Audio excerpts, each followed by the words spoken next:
کہ آپ جب ووٹ دے رہے ہیں ایسے بندے کا انتخاب کریں کہ وہ آپ کے لیے، آپ کے بچوں کا جو مستقبل ہے اس کے لیے آپ کے اس ووٹ سے آپ کے بچے کا مستقبل جڑا ہے، آپ کے پورے پاکستان، اپنے پورے ملک کا جو ہے اس کا فیوچر جو جس کو کہہ سکتے ہیں وہ اس کے ساتھ جڑا ہوتا ہے. تو ایسا اپنے حکمران چننا ہوتا ہے جو آپ کی فلاح و بہبود کے لیے کام کر سکے اور آپ کے بچوں کے اچھے مستقبل کے لیے جو ہے اپنی کوششیں کر سکے. تو آج ہمارے جو مہمان گرامی ہم ان سے اس حوالے سے گفتگو بھی کریں گے. جو آپ سب سے پہلے میں علامہ صاحب آپ کی طرف بڑھتا ہوں کہ جو سوال آیا تھا وہ ہم بعد میں شامل کرتے ہیں، لیکن سب سے پہلے آپ بتائیں کہ ووٹ کی شرعی حیثیت کیا ہے اور ووٹ جو ہے ڈالنا کتنا ضروری ہے جو تاکہ عوام کو پتہ چل سکے کہ اس کی کیا اہمیت ہوتی ہے. بسم اللہ والصلاۃ والسلام علی رسول اللہ. فات بھائی آپ کا اور آپ کی پوری ٹیم کا شکریہ ادا کرتا ہوں. آپ کے سوال کی طرف آتے ہیں کہ ووٹ کی شرعی حیثیت کیا ہے. دیکھیے اللہ رب ذوالجلال قرآن پاک کے اندر ارشاد فرماتا ہے کہ ان اللہ یأمرکم ان تؤدوا الامانات الی اہلہا، کہ اللہ تمہیں یہ حکم دیتا ہے کہ اپنی امانتیں ان کے سپرد کرو جو امانتوں کے اہل ہیں، یعنی جو امانتوں کے اہل ہیں امانتیں انہی کے سپرد کرو. یہ ووٹ یہ ایک امانت ہے. بالکل. اور یاد رکھیے گا یہ ووٹ ایک شہادت ہے. آپ اگر کسی کو ووٹ دیتے ہیں تو اس کا مطلب یہ ہوتا ہے کہ آپ اس چیز کی گواہی دے رہے ہیں کہ یہ بندہ ایماندار ہے، یہ بندہ جو ہے وہ سچا ہے، یہ ہر قسم کے عیب سے پاک ہے. تو ووٹ ایک شہادت ہے. اور پھر دیکھیے کہ نبی کریم صلی اللہ علیہ وسلم نے جہاں کبیرہ گناہ کا تذکرہ کیا وہاں پر یہ بھی تذکرہ کیا. حضور علیہ الصلوۃ والسلام فرماتے ہیں کہ الکبائر، کبیرہ گناہ، الاشراک باللہ، اللہ کے ساتھ کسی کو شریک ٹھہرانا، وعقوق الوالدین، والدین کی نافرمانی کرنا، وقتل النفس، کسی کو بے جا قتل کر دینا. اور اگلی چیز کریم آقا صلی اللہ علیہ وسلم نے بیان فرمایا وشہادت الزور، جھوٹی گواہی دینا، یہ بھی گناہ کبیرہ ہے. اور ووٹ ایک گواہی ہے. جب آپ کسی کو ووٹ دیتے ہیں تو آپ اس چیز کی گواہی دے رہے ہوتے ہیں کہ یہ بندہ ایماندار ہے، میں اس کی گارنٹی دیتا ہوں، یہ بندہ سچا ہے، میں اس کی گارنٹی دیتا ہوں.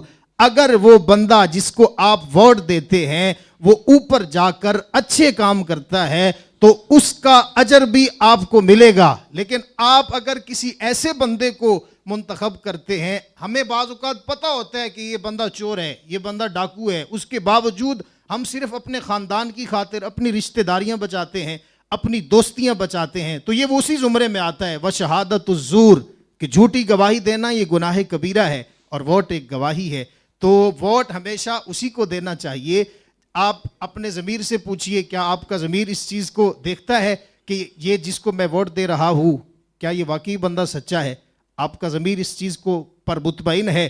اگر آپ کا ضمیر مطمئن ہے اس چیز پر اور وہ بندہ اوپر جا کر اچھے کام کرتا ہے تو اس کا اجر بھی آپ کو دیا جائے گا، اور برے کام کرتا ہے تو اس کا بھی آپ پر اثر پڑتا ہے، آپ بھی اس کے اتنے ہی ذمہ دار ہوتے ہیں، اس لیے کہ اس کو اوپر لانے تک آپ کا ووٹ اس میں شامل ہوتا ہے. بالکل. جو آپ نے بات کی ادھر سے میرے ذہن میں ایک بات آ گئی کہ ہم دیکھتے ہیں کہ ریاستی طور پر ہمارے جو کافرین کی طرف سے جو مطلب ایسے گھرونے کام کیے جاتے ہیں، حضور علیہ الصلوۃ والسلام کی ناموس کے اوپر بات کی جاتی ہے، اس کے اوپر اگر کوئی تحفظ ناموس رسالت کا حق ادا نہیں کرتا ریاست کے طور پہ حکمران ہوتے ہوئے، تو اگر کسی جو قوم نے اگر اپنا حکمران چنا ہے یقیناً اس کے اوپر بھی وہی ذمہ داری عائد ہوتی ہے. اگر اب میں نے ایسا حکمران چنا ہے جس نے ختم نبوت کے حوالے سے کوئی اپنا کردار ادا نہیں کیا، جیسے ہم لوگ پچھلے ملکی سیاست میں دیکھتے رہے ہیں کہ سیاسی اعتبار سے بھی اور جو ہے ریاستی طور پہ اس طرح اس کا اقدام نہیں کیا گیا، تو جو لوگ ایسے ہیں جو اس چیز کے نہیں، حکمران اگر اس پہ نہیں